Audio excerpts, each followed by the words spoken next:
We have two divisions left in this last part of our study, the period between the Testaments. We're on the religious question now, the backgrounds religiously for the period of the New Testament. We're going to be looking at paganism, and then we're going to be looking at Judaism.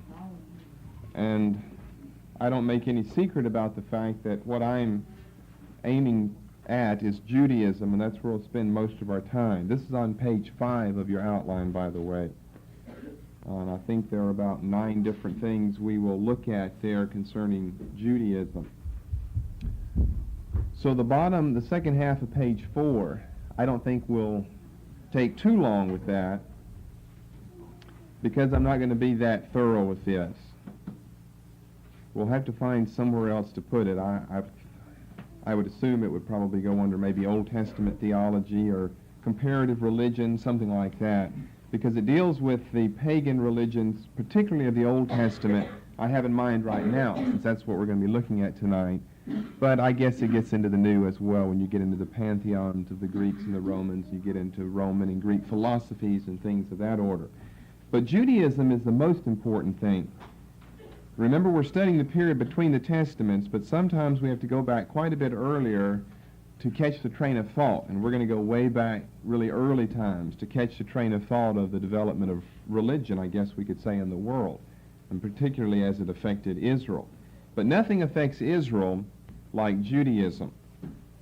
The time of the New Testament, you only had 2 choices if you were going to be a religious person, and everyone was a religious person. You were either a pagan or you were a follower of Judaism. There were not any other options. Christianity and the Islamic faith had not come on the scene yet. So you've only got those 2 choices, paganism and Judaism. Judaism for us is the most important because it's going to influence our understanding of the New Testament more than would a thorough study of paganism. And a thorough study of paganism is rather depressing anyway. At least Judaism does really clue you in to a lot of things that have changed. And that's probably the most important thing that we'll have to say and study in this intertestamental period class, Judaism, because it clues you into the things most important that have changed between the close of the Old Testament and the beginning of the New. And so there are 9 different things there that we'll look at. The diaspora, the Hebrews versus Hellenism, the Samaritans, the monarchy. Of course, that's something that closes with the Old. Zedekiah was the last king of the southern kingdom. You open the New Testament, and there's Herod. And Herod's not a Jew like Zedekiah was. Well, we've already talked about politics. We'll mention something about the monarchy. That's the end of the monarchy. We have no more kingship in Israel. We haven't down to this time. The temple, in the last page, the priests, the prophets. You see not much said under prophets because there's not much to say. They just come to an end. Now the priests continue on the last page of the outline, page 6. But that's the end of the prophets. We've said a little about that in our study of the Apocrypha, and looking at passages where even the apocryphal authors recognize that the institution of prophetism had come to a close with Haggai, Zechariah, and Malachi. Letter H, Jewish religious sects. I think that's probably what people concentrate on most of all because of Jesus' run-ins with the scribes and the Pharisees and the Sadducees. But those religious sects, although we do know a thing or two about them, they are notorious for being slippery.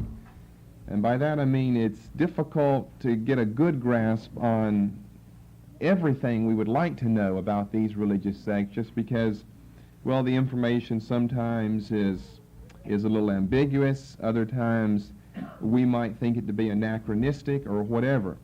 And by that, of course, I mean it's difficult to determine whenever we're reading something about these religious sects and we're going to find it in something like the Babylonian Talmud, which comes quite a bit after the close of the New Testament, then how much of what we read there about these religious sects can be read back several hundred years into the 1st century A.D., into the New Testament era.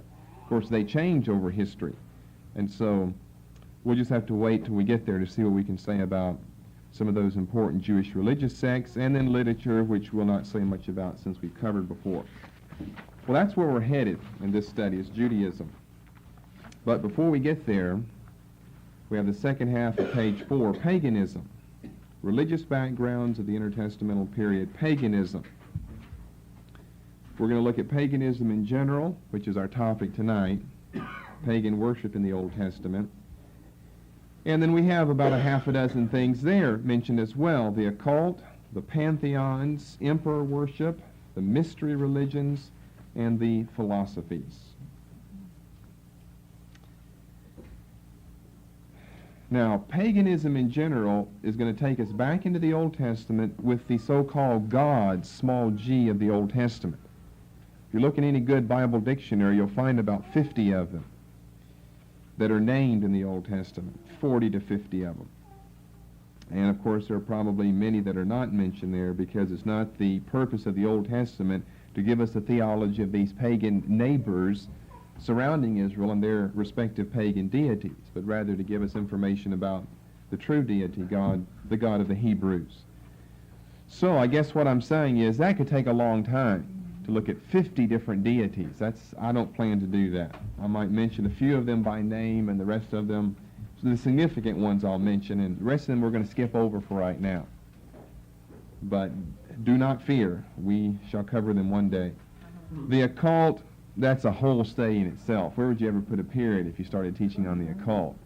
So we're going to look at what I have there, Old Testament censure, origin, New Testament appearances. The pantheons, now that affects the New Testament more than it does the Old. We're getting over into the New with the Greek and Roman gods. We may list some of them, but I doubt we'll get into that because there again, that's mythology, that's comparative religions, that's some other study. Not really the period between the Testaments. Because, for the simple sake that Israel is not greatly influenced by the pantheons of the Greeks or the Romans. She's much more influenced by her own upbringing and her own religious training, which is Judaism. That's the number one thing that affects her. Of course, in the period between the Testaments, way back in the Old Testament, there's no such thing as Judaism. There's where you need to concentrate on what we're going to briefly cover tonight, paganism, because she is influenced by Asherah and Ashtoreth and Baal and Tammuz and Ishtar, and these gods and goddesses of the Old Testament. Emperor worship, we'll just mention that. The mystery religions, mention that for completeness' sake. And the philosophies, if you notice in our 7 philosophies, not a few of those have already been discussed in some detail in Christian ethics, of all places. So we'll refer you back to tapes there. You've got the views of Plato, the Gnostics, all the way down through the Stoics. Okay, you don't have any questions on that, I would assume. Let's look at pagan worship in the Old Testament then. It's a very elaborate study, you see, and that's what I don't want to get into, because I'd rather get to Judaism. That's most important for us. But it is and it can be a very, very elaborate study. And it's very interesting. Knowing something about Judaism, you see, is going to help you when you read the Gospels.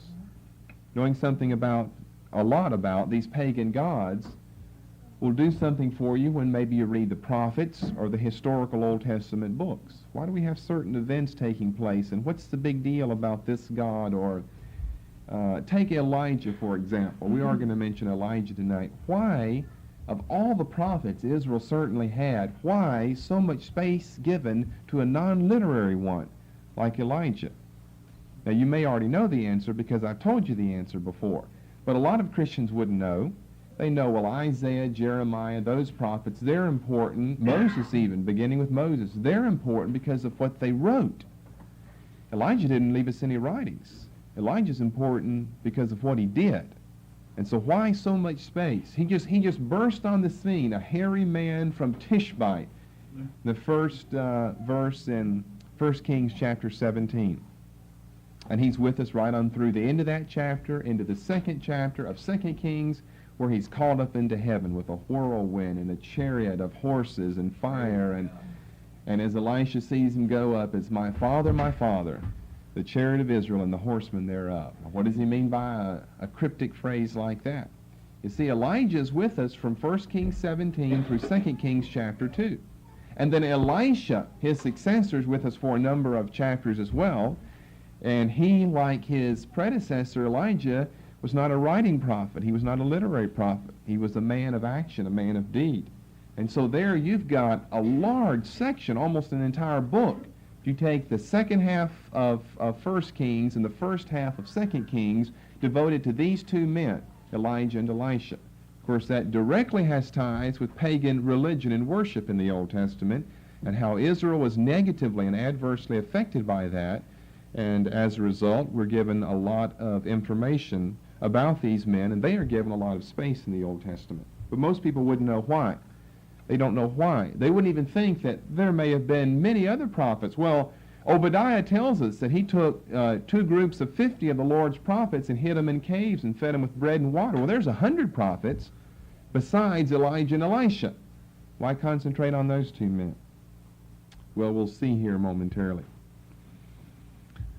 Okay, this does not affect what we will see in the New Testament nearly as much as it affects the study of the Old. But as I say, we've got to do something in some type of chronological order. So we'll start way back here with pagan religions.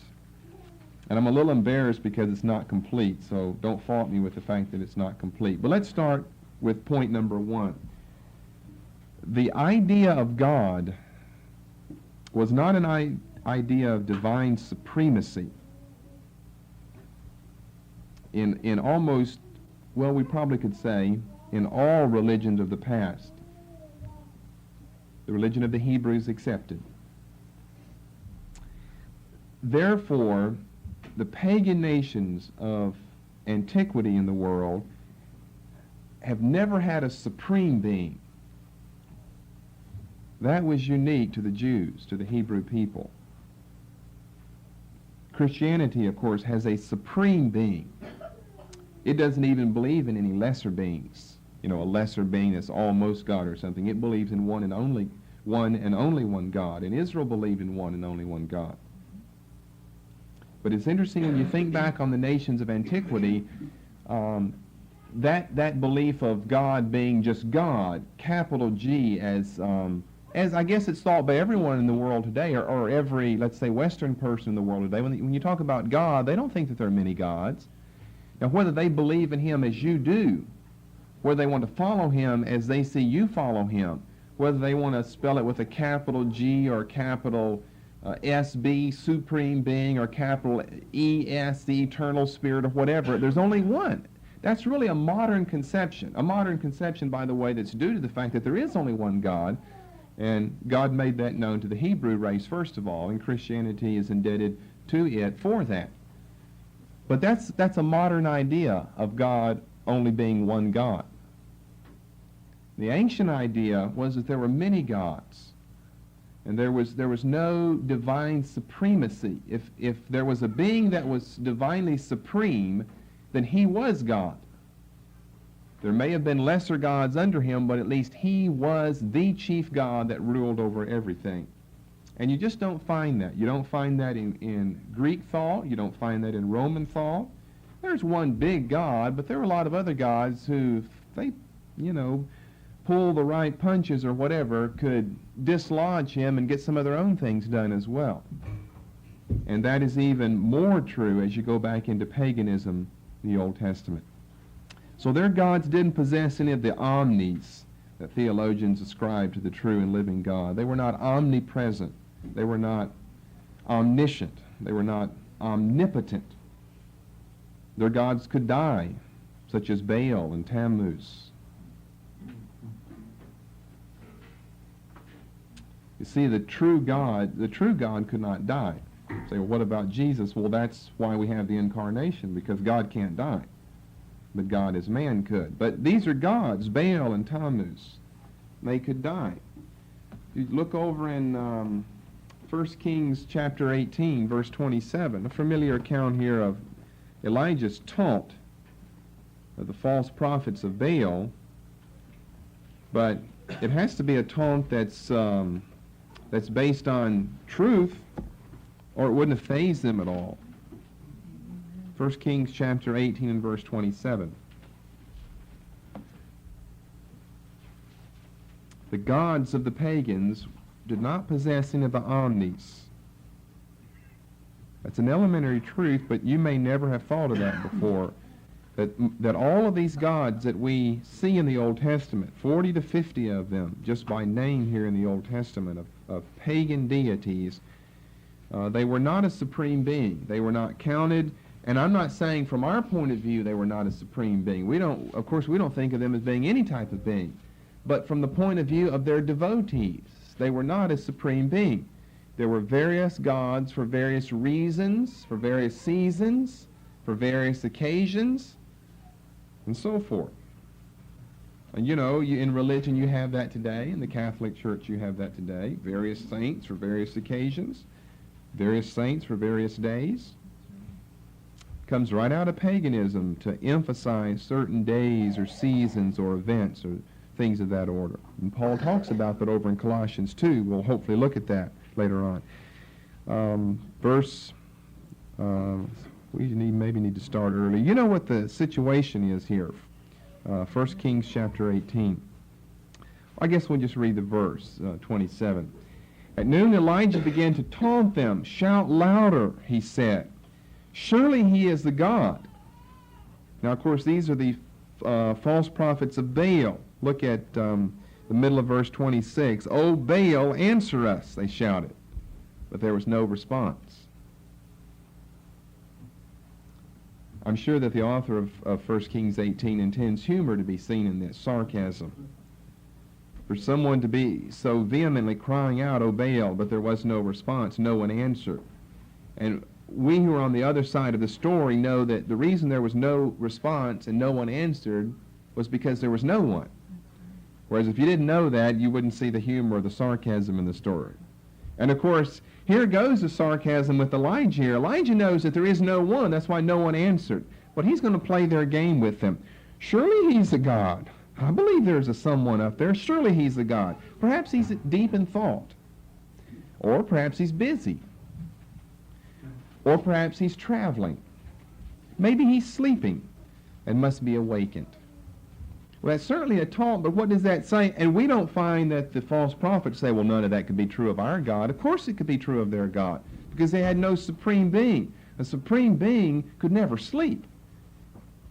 And God even characterizes himself like that in the 121st Psalm, that I am the God of Israel, and I neither slumber nor sleep. You couldn't be a supreme being and slumber or sleep, or be too deep in thought that you don't hear someone else's conversation, or be too busy, or be on a journey, traveling, or they ends up here sleeping. So they shouted louder.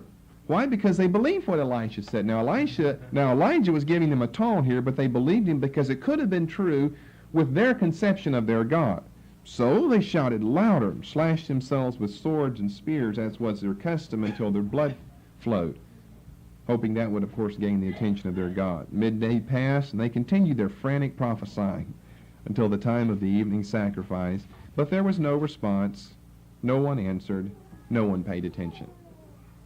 Again, the sarcasm latent in the thought of the author of 1 Kings. There was no response, no one answered, no one paid any attention. Therefore, most of these gods were local gods. If they were not a supreme being, they couldn't rule the universe then. They had to have lots of help to do that. We're going to just look at several points about these gods. They weren't a supreme being. That meant that most of them were local. 2 Kings 17:24 is a good example of this. 2 Kings 17:24. Fall of the northern kingdom to the Assyrians, the end of the 8th century BC. Many of the best of the people have been deported. Many pagans have been imported, who brought their own gods with them, and who also want to worship whatever god is in control of this new homeland of theirs. As you'll see, the king of Assyria brought people from various nations, Babylon, and settled them in the towns of Samaria to replace the Israelites. They took over Samaria and lived in its towns. Here Samaria refers to a geographical region Palestine. Sometimes it refers to the capital of that region, also known as Samaria, like New York, New York. When they first lived there, they did not worship the Lord. So he sent lions among them, and they killed some of the people. So it was reported to the king of Assyria, and watch this, the people you deported and resettled in the towns of Samaria do not know what the God of that country requires. He has sent lions among them, which are killing them off because the people do not know what he requires. That means that there were different gods for different locales then. And if you moved to a new locale, you would have to introduce yourself to that God and acquaint yourself with his customs and his requirements then. And that would only be obvious if there's no supreme God, there must be many gods. And if there are many gods and there's no supreme one over them all, that must mean that they're stationed in various countries, various locales, as we'll see maybe with another text here in a moment. Sometimes they may live up in the mountains, sometimes in the valley. Some of them were water gods. The Egyptians worship crocodiles who are always in the water, and the Canaanites, the Philistines, worshipped a fish god because they had these various myths about the ocean, about water, about sea. And sometimes critical scholars will read back in the Old Testament, and anytime you come across anything that refers to religion or sacrifice or ceremonialism and has to do with water, and they say, well, see, Israel's caught up in that business about water gods as well. You remember whenever, back in those long, difficult chapters in Leviticus, whenever a person or particularly a house was cleansed from leprosy, well, what they'd do is take a bird, remember, and cut his head off, and have a live one as well, and cut his head off over running water. There'd be running water underneath that. And so the critical scholars will look and find, fish gods and water gods and algae gods and tadpole gods or whatever, if Israel ever uses water anywhere. But you see, neighbors around her did have beliefs in various water gods. And you remember whenever, or it happened on more than one occasion, whenever the disciples, the apostles, were out in the middle of the night toiling to get across that Sea of Galilee, and Jesus came walking on the water, and what'd they say? What'd they cry out? It's a spirit. It's a spirit. That was just a common belief that there were water gods, water demons that would stir up the water out there. And that doesn't speak too highly of the apostles, of course, but they were influenced by the customs around them. And of course, Jesus came to deliver them from those fallen, pagan, degenerate customs. But the first thing they cried out is, it said they supposed it was a spirit. Well, that'd obviously be a water demon out there, stirring the water up. And lo and behold, it's Jesus. Of course, that was a surprise to them. So Peter said, now, if that is you, then bid me to walk to you on the water. You see, that gives you more insight into why he asked to come out there. If that's, and that was his question, if that's you, Lord, I'm still not for sure. If that's you, bid me to walk to you on the water. He knows that no demon could hold him up out on the water, so I'm going to make sure it's the Lord. And if he says come and I start to go and I go under, well, I'd better get back to the boat because it's not him. It's that water spirit. Well, he found out it wasn't a water spirit. And I'm sure he learned later that there were no such things as water spirits anyway.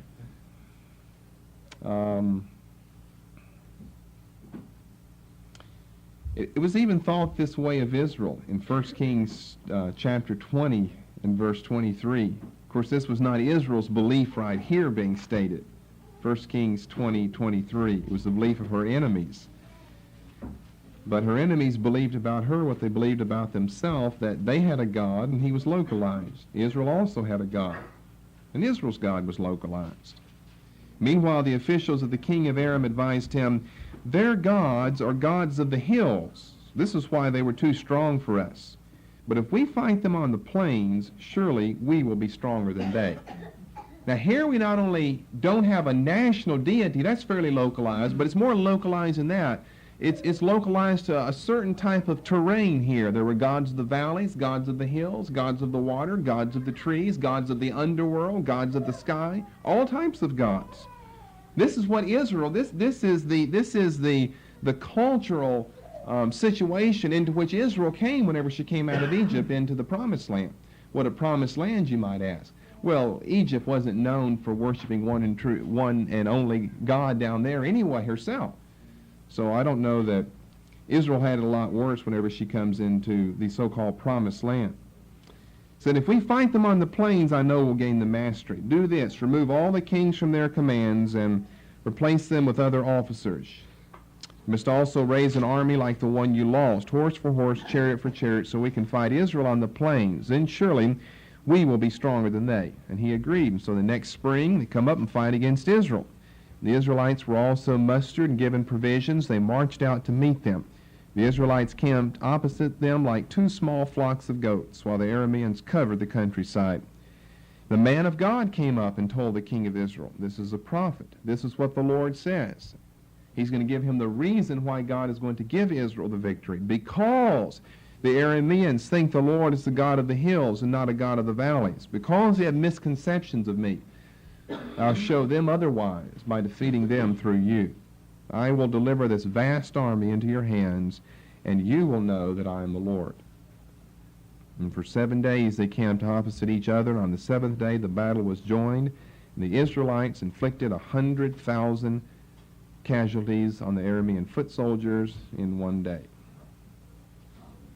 So they believed in local gods because there was no supreme being.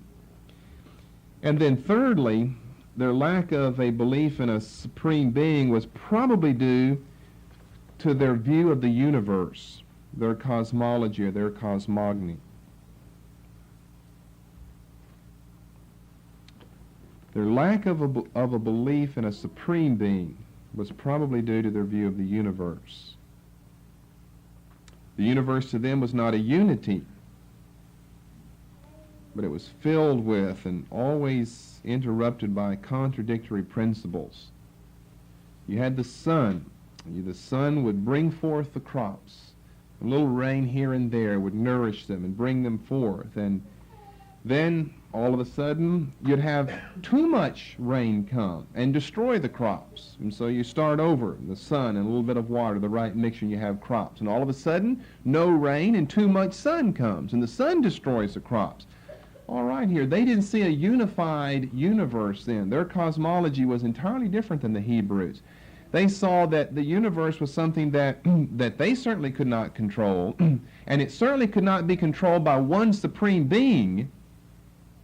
Or why do you have all of these contradictory interruptions all the time, where sometimes too much sun, sometimes too much water, sometimes too much coal, sometimes too much heat? And they couldn't figure that out. Not with one supreme being behind all of it. And so what you would introduce would be a plurality of the deity. Now, going back to what we studied on Wednesday night about Christian apologetics and whether you could give an answer for your faith in various areas, that happens to be another argument against the Christian faith.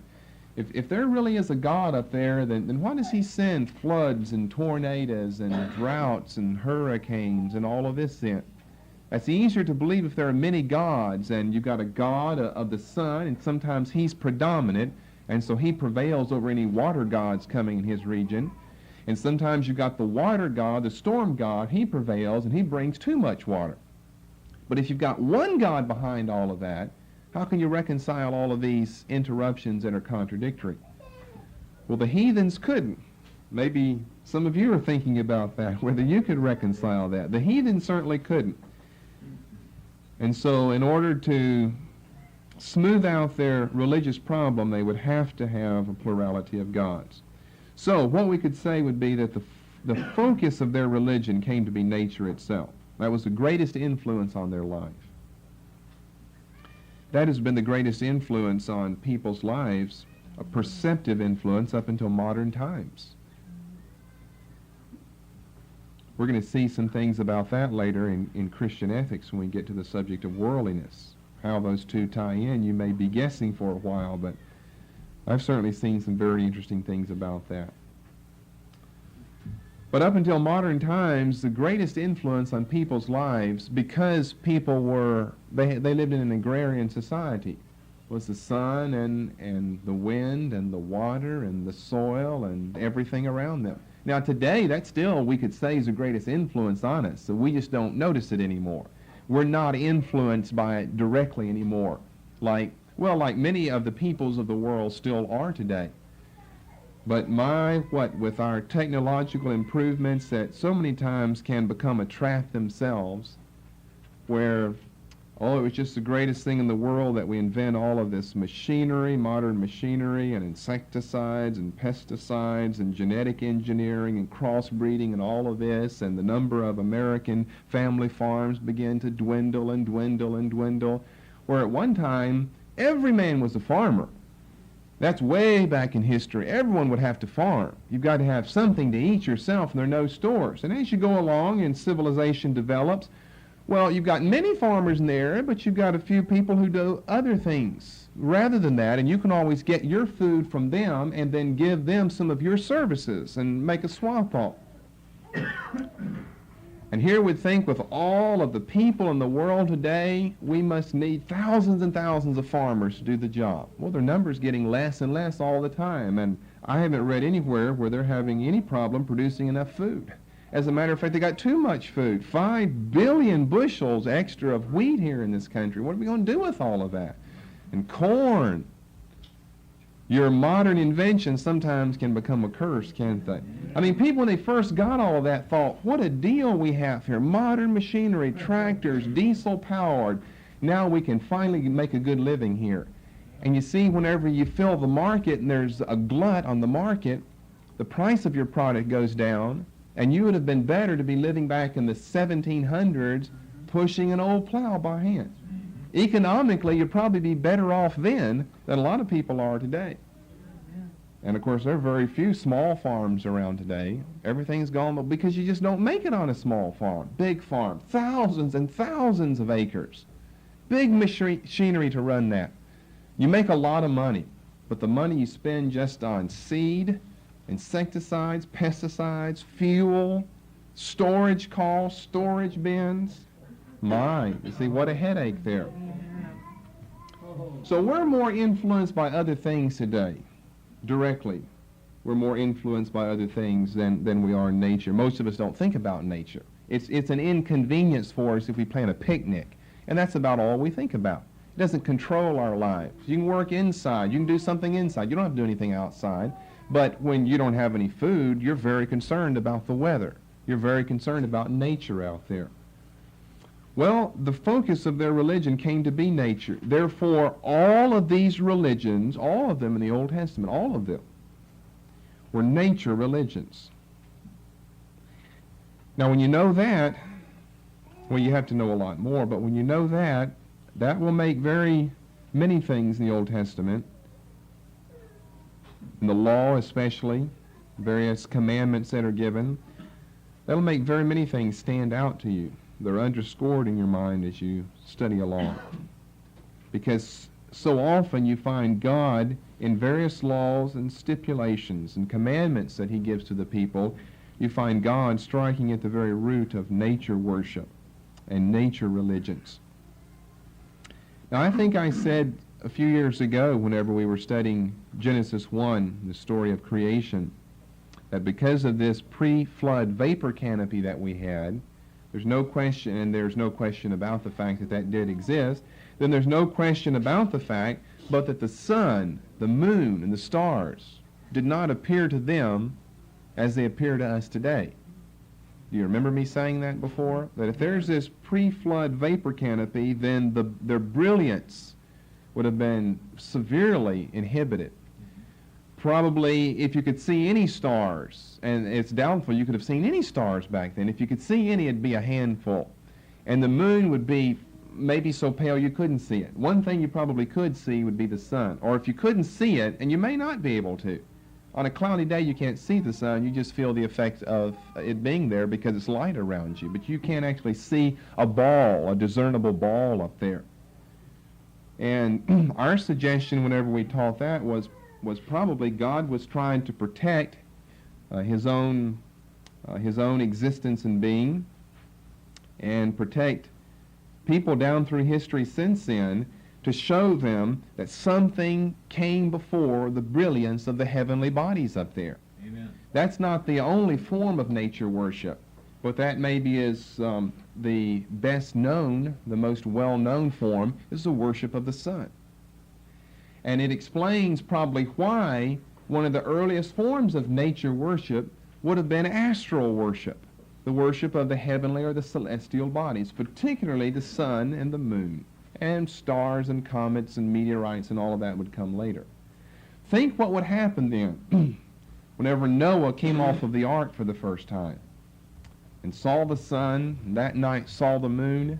Must have been an incredible experience for them. Amen. Now that's not told to us, it's not written about in Scripture, but that's a little superfluous anyway. We're thankful that God preserved someone so that we could live after that. But what a brilliant sight the heavenly bodies would have been. And now if man had never seen the sun as we see the sun today, or the moon in all of its beauty on the night of a full moon and not a cloud in the sky, or the stars when you're away from city lights and their brilliance, what a temptation it would have been early for man to worship the celestial bodies. And surely he did. And so why did God give us this pre-flood vapor canopy? Well, there's the wherewithal to bring the flood later in history, but it protects man from the worship of the heavenly bodies, at least protects him for a while. Now, concerning this nature worship, let me point out two things. We're still under our third point here. Sometimes the people worship the item itself. Sometimes they worship the deity the item represented. And sometimes there's a confusion of the two. And sometimes it's difficult to know what's going on. That is in Old Testament passages. By that I mean it's difficult to prove whether they're really worshiping the item itself, the sun, the moon, the stars, the trees, the land, the water, the fish, the crocodile, whether they're really worshiping that with no thought in the back of their mind of a deity behind that, being represented by that, or when they're actually worshiping a deity behind it. Or when on a few occasions, when it does seem to be clear in the Old Testament that there's a conflation or a confusion, a blending, a melting together of the two. They're both worshiping the tree as well as the deity behind it. The carved statue of Asherah as well as Asherah, the deity that stood behind it. They'd worship such things as animals. The crocodile was famous in Egypt. The bull was famous in Palestine. Famous among the Canaanites and the Amorites, the various ites in Palestine. And do you remember in the 32nd chapter of Exodus, whenever Moses has been a little too long upon the mount, what they require Aaron to make? So-called golden calves, bulls. And what does a bull or a calf speak to you of? Vitality, fertility, power, strength, reproduction. A big old bull. What do you have out there in fenced in where you've got 44 heifers and one big $2,000 bull? And what's the valuable creature out there? It's not the heifers, it's the bull. That's the valuable one out there. It speaks of fertility and reproduction. In other words, of life, of the continuance of existence. And so a calf or a bull would be something that would be very obvious for people to worship. So we've got animals, various forms of animals. They would worship, as well as fish, will include fish, and they worship lizards and serpents and all types of things. Put all that under animals. They worship trees. Any type of tree that was an evergreen tree would be the tree you'd pick over one which wasn't. You don't want to worship a tree that dies half of the year. Worship one that's green all the time, an evergreen. Again, it symbolizes life. I mean, their very existence was very precarious back in those days. And what they were concerned about was life. They want to live longer. Not that people aren't today, but existence was precarious sin. And so you worship animals that symbolize the continuance of life and strength and so forth, and trees, evergreen trees, that would symbolize that. And then, as I've already mentioned, they would also worship the celestial bodies, astral worship, worship of the heavenly luminaries.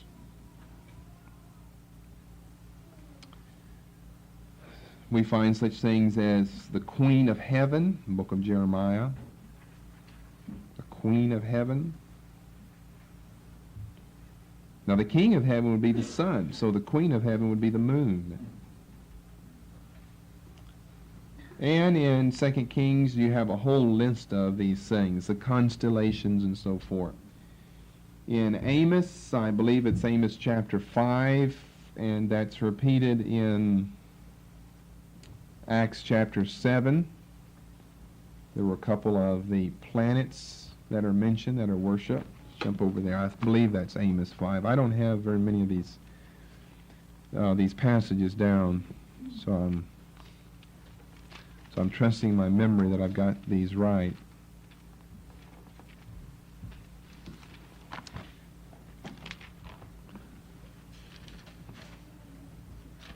Amos 5, verse 8. And let's see. That's not the only one I'm thinking of, but that was one I was thinking of. Someone see another passage? It seemed like it was at the end of one of the chapters.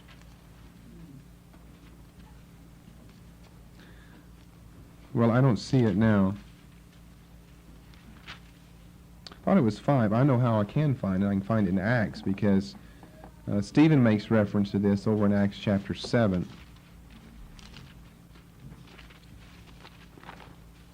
Or, yes, chapter 7.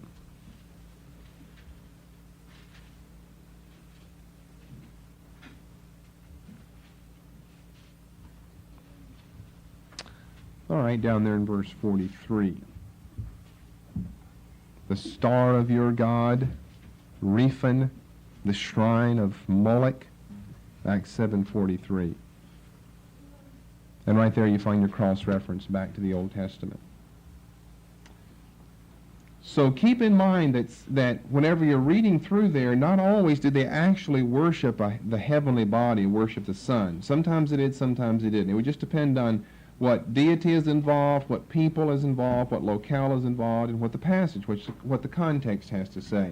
But whenever they're not worshiping the particular deity, then they're worshiping, or whenever they're not worshiping the particular object, then there's a deity behind that, represented through that, and that's what they're worshiping. Remember the plagues in the book of Exodus. What were the plagues? What was the thrust of the plagues there? What type of plagues were brought? Nature plagues. The judgment of God, capital G, against nature worship, the nature gods of the Egyptians. Think of the different plagues there. Locusts, the turning of the Nile River red into blood, frogs, lice, hail, all of the plagues there. It's generally thought to be the case that you've got a plague directed against one or more Egyptian gods. And in Exodus chapter 12 and verse 12, this is actually specified, well, several times here in Exodus. Once in the remembrance song of Moses in chapter 15 and verse 11. But in Exodus 12:12, here's a good clear passage. The same night I'll pass through Egypt. This is the last of the plagues. And strike down every firstborn, both men and animals. And I will bring judgment on all the gods of Egypt. I am the Lord. Now, who's got still a King James here that you're looking at tonight? I believe it might have a marginal reference to princes or lords or leaders or something like that. It does say princes. In the margin or the text? In the margin. Yeah. So it is interesting that the NIV actually gives it to us as gods. It's just the term Elohim in the Old Testament, but Elohim is a very broad term that can be used for so many different things. It can be used of the Jews' God, the God of the Hebrews. It can be used of judges, judicial leaders. It can be used of princes, kings. It can be used of deities, such as what we evidently have here in Exodus chapter 12 and verse 12. I think that's what it means. You could legitimately translate Elohim as princes, because you will find that translation other places. I will bring judgment on all the princes of Egypt. I am the Lord. What the context would be here is, since he's talking about the slaying of the firstborn, that I'm going to teach every ruler in Egypt a lesson because I'm going to kill their firstborn. And they would say, well, that would make, a lot of sense here. But this plague is not a plague alone. This is just a culmination of the other plagues, or as they're called in the Hebrew, the strokes against the Egyptians. This is just a culmination of all of that. The whole thing, and this isn't the only passage where you find this, but the whole thing has been a judgment on the gods of Egypt. And in chapter 15, in verse 11, we sing this. Have you ever wondered what it means? Who among the gods is like you, O Lord? As though Moses and Israel believed that, there are many gods, Jupiter and the rest of them, and who of them is like you, Lord? Who among the gods is like you, O Lord? Who is like you? Majestic in holiness, they aren't. Awesome in glory, they aren't. Working wonders, they didn't, because you overdid them. So who is like you, Lord? Who among the gods is like you? Notice he didn't say there are no gods. Of course, that would then, if he said that, that would defeat the idea of his comparison. He'd have no comparison then. Who among the gods is like you? Numbers 33 and verse 4. Remember, this is just a very brief study of this. So if I'm leaving things out and you're a little confused, I apologize. Numbers chapter 33 and verse 4. They marched out boldly in full view of the Egyptians, who were bearing all their firstborn, whom the Lord had struck down among them, for the Lord had brought judgment on their gods. For the continuation